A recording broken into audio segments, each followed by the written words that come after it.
Hi, I'm Gina Wells, Hi, I'm Kat Toon.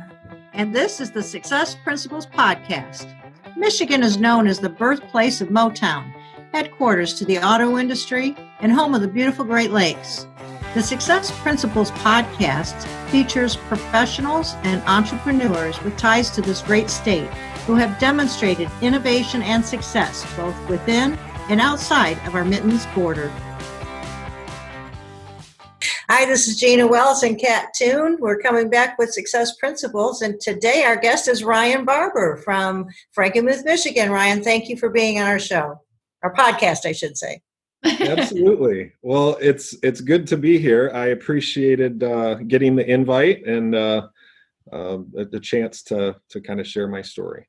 Yeah, and you know, Ryan, you and I met as being independent financial advisors, and it's great how we both share the same thing for representing our clients. And so part of today is just to hear how you got into the business, number one, and really where did you grow up? Tell us something about your Michigan roots. Yeah, so I actually was born in Illinois. My dad worked for a Nalco chemical company in a suburb just outside of Chicago, and really my mom and him didn't really enjoy the big city life, so they ended up. My dad ended up going back to college at Central Michigan University and getting his teaching certificate. So I was only in Illinois for a few months before my family relocated to Vassar, Michigan. Okay. And so I was in Vassar, Michigan from shortly after birth until if some of those folks out here remember the flood of '86. We actually left Vassar underwater, and the downtown section of Vassar at that time was completely underwater. Thankfully, our little house in Vassar was on top of the hill, so we weren't impacted by the flood as much as some folks were. But that's when we relocated to Frankenmuth. My dad ultimately took a teaching job at Frankenmuth schools, and so he taught science and math, and was a longtime girls' high school track coach at Frankenmuth. So I've been in Frankenmuth ever since, the age of 8 years old, essentially. Is he part of the high school or the junior high? Yeah, so he was a high school teacher.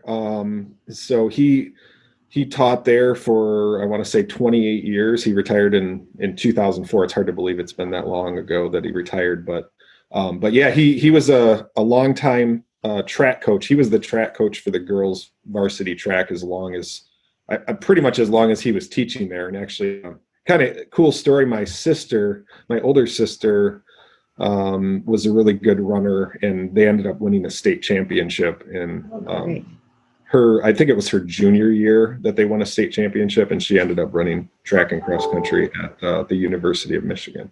Wow. Super. Yeah. Well, Yeah. And I'm sure that's where you developed your love for financial planning, right? I'm sure you always wanted to be a financial advisor. Oh, yeah, right. How did you get your start doing what you do? So, a complete accident, really. I went to, so I started out at Alma College. I was playing basketball at Alma College, and at the time I was a biochem major. And relatively early on in my college experience, I realized that really wasn't a good fit for me. So I ended up realizing I wanted to work with people more so than be in the science field. And so I ended up changing my major. I was at SVSU for my junior year and ended up transferring to Michigan State University, where I was in business management at the Eli Broad College of Business. And I still didn't know what I wanted to do. I just figured that the field of business was so vast that there had to be a home for me in there somewhere.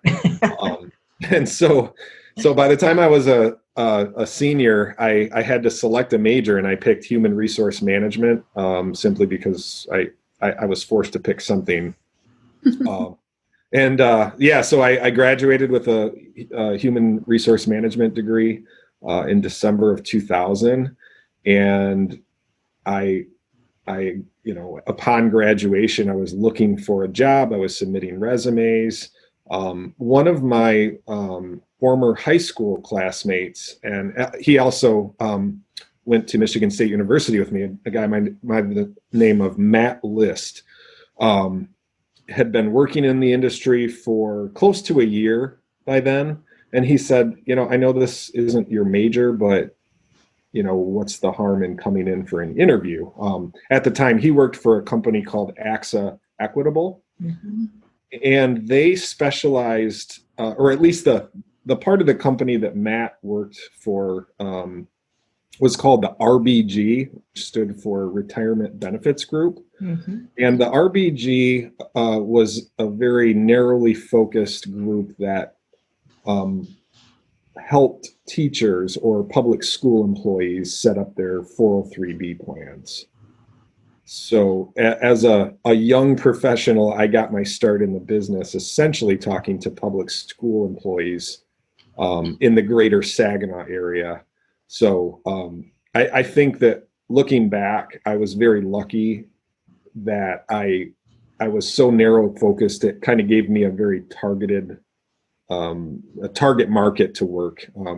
I don't think I would have lasted in the industry had I not had that sort of focus. So it was just an accident. It sounded like something I'd enjoy because it was working with people.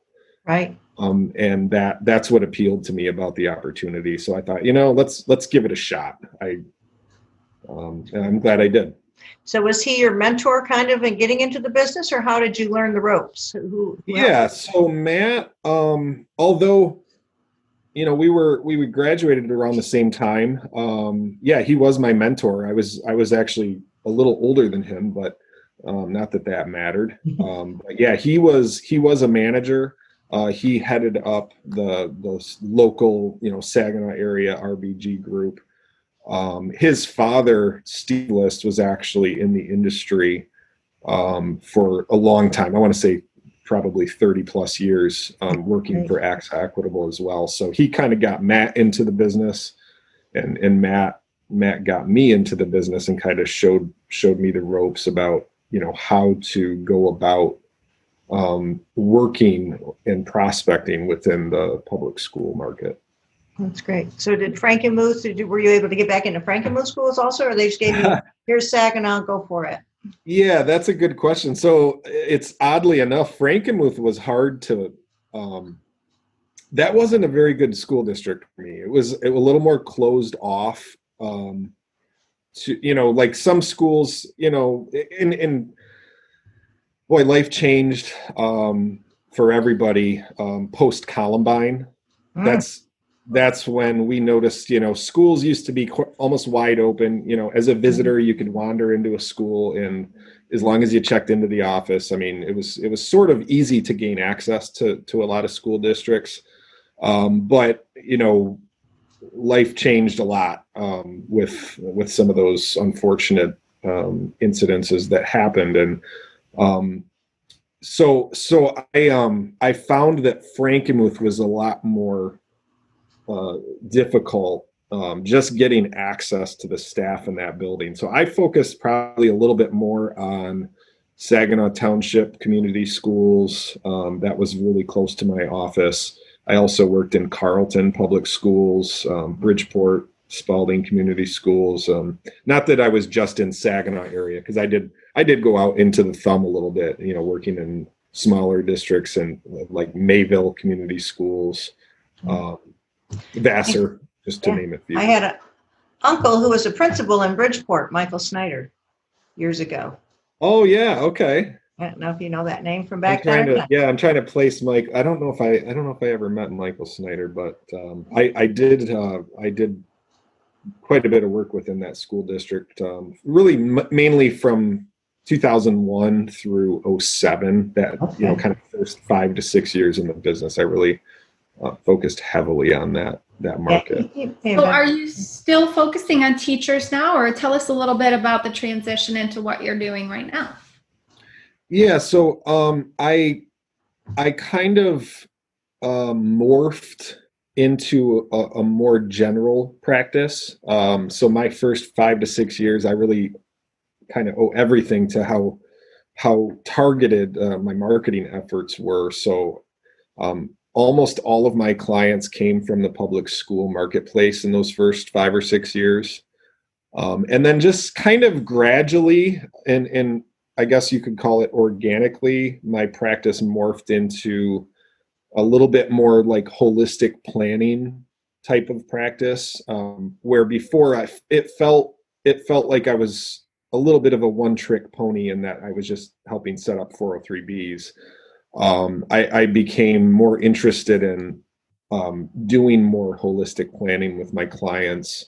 And so I would get, referred to friends and family members of my public school employee clients. And then it just sort of happened over time that it just became less and less focused on the public school market. So it's a much more I guess you could call it general practice at this time. Okay, so you're working on a 20-year career then, plus. Is that right? It's hard to believe. Yeah. Time flies. And whenever somebody asks me a question about how long I've been in the business, it's just, I can't believe what's coming out of my mouth. I mean, it's almost, it's crazy. Sometimes I feel like I just started a few years ago and here I am really knocking on the door of my 20th anniversary in the business. Well, congratulations. That's great. Did you have any struggles from, the 20 years? What would you say was the hardest part about getting to where you are 20 years later? What did you have to overcome? What obstacles that got in your way that you found you overcame with some of your success principles? Yeah. So, I mean, early on, the prospecting part of things, what we would do is we would drop off flyers in the staff mailboxes about a week before we were going to be available to the staff. So we would kind of give everybody a heads up. We would give them a notice that we would be available to them after school, typically. Once the kids all got on the bus, then we would advertise that we would be available to answer questions that they had about their benefits, including the 403B program. But from there, I mean, it was kind of like knocking on doors and introducing yourself to people. And that was not something very comfortable for me, just to kind of be constantly putting myself out there that way. So, but I had to get used to it. I guess I would say that I had to get with being uncomfortable. We probably lost you. Did you say get comfortable with being uncomfortable? Yeah. Yeah. Okay. Yeah. And that's what it was. Cause I'm not sure it ever was super comfortable for me, but I would pop into a classroom, make sure there, weren't any students in there. And most of the time that the students were long gone by the time we were there, but we'd just kind of knock on the door and just say, hey, introducing myself, one of the local retirement benefits group members, and just try to be a resource. In public schools, they don't really have like an HR department. Mm-hmm. So the teachers are largely on their own as far as learning about how their benefits work. Not that they don't have access to resources, because they get a giant stack full of information, but as far as who do they turn to learn more about their benefits, I found that they often just talk amongst themselves about it. And we really tried to fill that void to be a resource for them, to say, let's make sure you understand exactly how these benefits work, because it's very important, one day that you understand how the pension ties into the health benefits, and that ties into, the supplemental plan, the 403B, and just hopefully, I guess I used to consider myself educator to educators. Okay.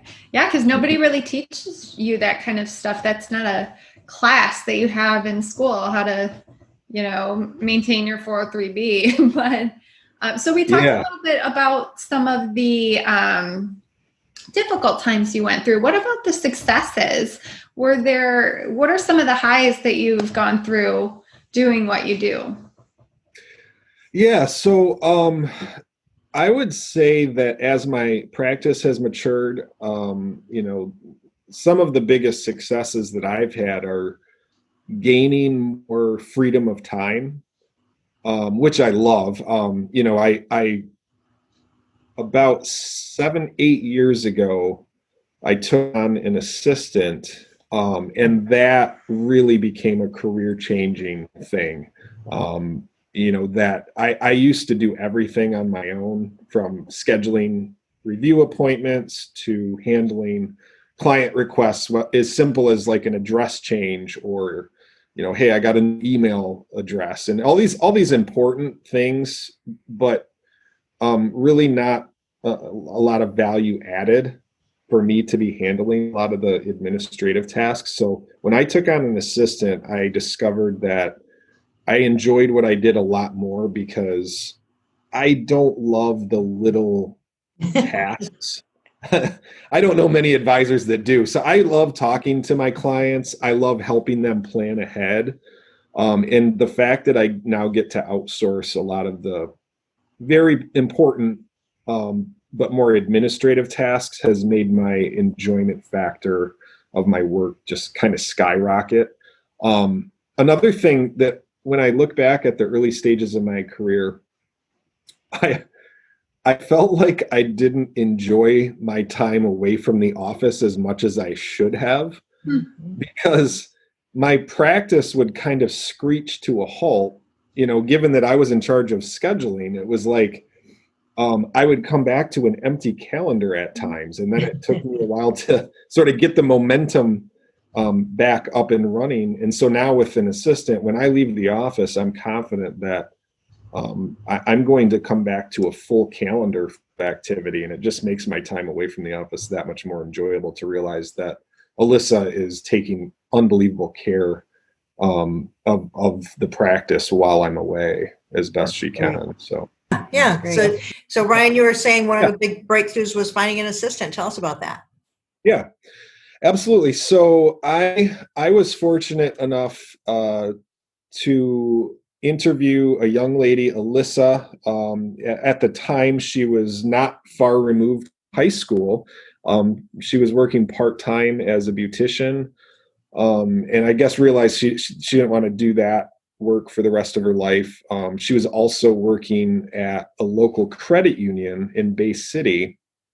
And right around the time I was advertising this opening for part-time office help, Alyssa's credit union got robbed, and she was working at the credit union branch while it was robbed. And I think she'd already realized that she didn't enjoy that work all that much, but that was really the straw that broke the camel's back. And then she must have seen my request for help online, and at the time I didn't know what I was doing. I just knew that I needed help.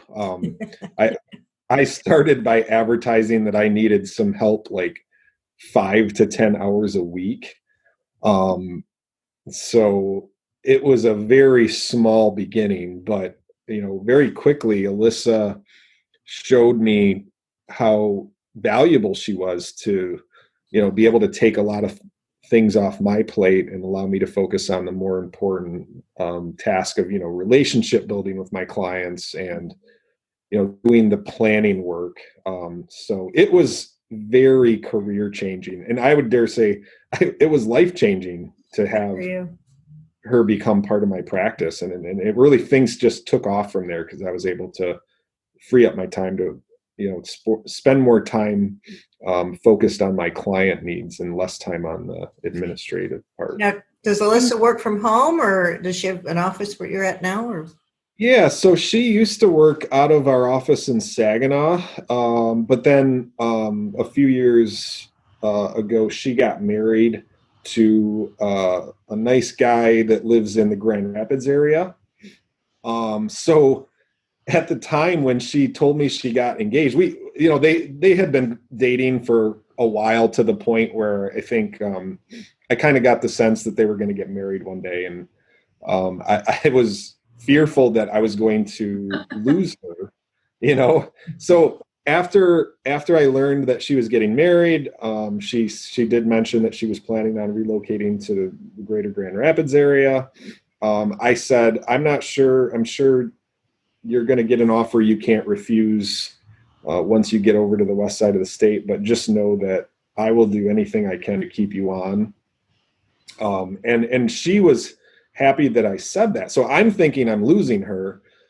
She's thinking that I'm not going to want to keep her on. And so we said, let's just give this a try remotely. And it wasn't that difficult. I mean, with technology, you know, a lot of the systems that we use, we're eliminating paper all the time. I mean, we're not paperless entirely yet, but we're getting very close. So I'm very happy. She's in, she works out of the Granville office, which is not far from Grand Rapids.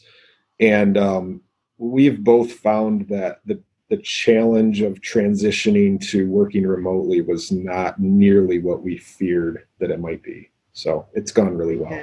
I'm glad it worked out for you. And like you were saying earlier too, just the peace of mind that it brings you so that you are fully able to be in the moment and present during the times when you're off on vacation, and just the value that brings to your whole family and your life in general. There's something to be said for that, for sure. You can't pay an hourly rate for that. That's priceless. Yeah. You know, and you talked about coordinating pensions and health insurance and 403Bs as an advisor to the Michigan state employees, and I'm sure every state around the country, but, you know, our great state of Michigan educators. That is something that people don't pay attention to a lot of times until it's too late, right? We get started and they say, oh, we gotta save this money, but we're paying this bill and so forth and so on. As you've been in this business for 20 years and you have clients probably that you started out with that are with you today ready to retire, what are some of the things that you're hearing now from existing clients, why they're so glad they planned early on versus, gee, Ryan, I'm knocking on the door of retirement next month. What do I do? Great question. Yeah, absolutely. So, I mean, one of the things that I've noticed with my clients that I've worked with for a long time is regardless of when they started planning, Right. they're very mindful of sharing with their kids the value of starting early. I think it's because if you look at what's happened with pensions, even though the teachers still have a pension, it's sort of slowly eroded over time in terms of how much benefit the teachers get from the system. So, you know, clearly over many years, there has been a shift in responsibility from the employer to the employee. I mean, that's been very evident in the private sector for a very long time now, but even in the public school marketplace, I've seen that the pension has, you know, just provided a little less benefit, or they ask the teachers to contribute more into that system. So I think that's what's made a lot of my clients look to their kids and say, you can't wait as long as I did. You have to start right away, because really it's on the person, it's on the individual now, more so today than ever before. And I don't think anybody believes that trend is going to reverse anytime soon. I would agree. Yeah. Have you found any shift in how people are planning for retirement, given everything that's going on in the world right now? Has that seemed to affect the mindset of your client? Yeah, I mean, I think I believe that people are feeling a little bit of maybe healthy pressure to plan ahead. You know, hopefully healthy pressure. I mean, I look at, I don't know if you've ever gone down this rabbit hole recently, but I look at average 401k balances by age. It shocks me, frankly. When you look at, you know, the average 401k balance by age group, I'll often share that intelligence with my clients. And even more alarming is when I look at what's called the median account balance, which, essentially half people have more than the median and half people have less than the median. These figures just are absolutely alarming. So it tells us that as lucky as we are to live in the country that we live in, from a financial standpoint, it tells me that there's still a lot of Americans that are woefully underprepared for retirement. So I try to do the best I can of putting my clients in a much better than average position. But, it's one of those things where if you don't start early, that's a really tough hole to dig out of. And so I like the message that my clients are sending the next generation, which is you got to start early. You sort of don't have a choice. That's right. What do you find what are some of your opinions on why the public Americans are woefully underprepared? Do you think there's a reason for that, or? That's such a good question. I actually think that it's human nature. Think about like the way our brains are wired. We kind of all inherently have this fight or flight. We came from a place many generations ago where we had to worry about the here and now. You had to worry about making sure that you didn't get eaten by a saber-toothed tiger. That you think about where we came from, and it was very primitive, and we had to focus on surviving the day. And I think that it's a relatively retirement as a concept is a relatively new concept.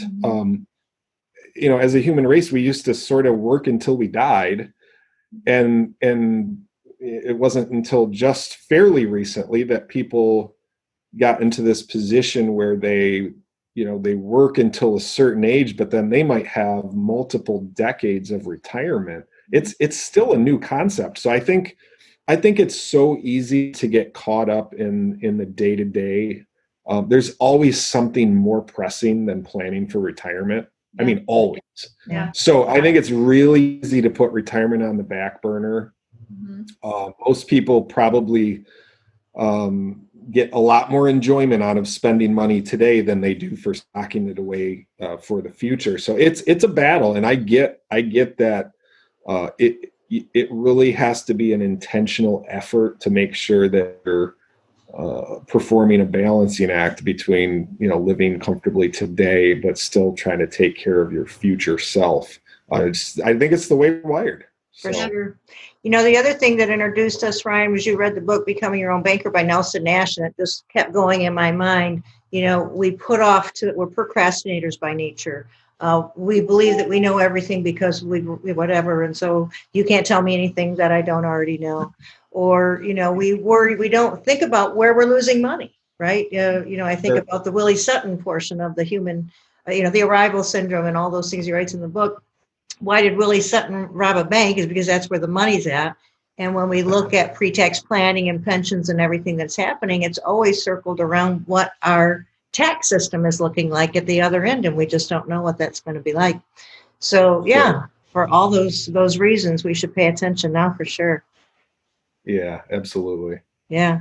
Now, we're nearing our 30 minutes. We like to keep these to 30 minutes. Is there anything, Ryan, that you'd like to add? I know you shared with me your wife is a dental hygienist who is going to be going on her own, so you guys can travel a little bit more. And that's another neat benefit of both of your businesses. If you want to share a little bit about that, that'd be great. Yeah, absolutely. So I did mention freedom of time was really important and one of my favorite components of my career.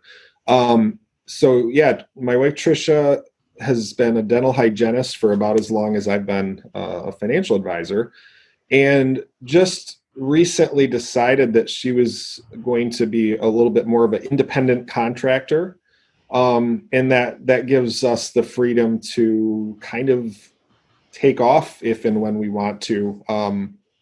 One of the dreams we've always had was maybe having the ability to escape Michigan as much as I love Michigan. It does get cold here. It does.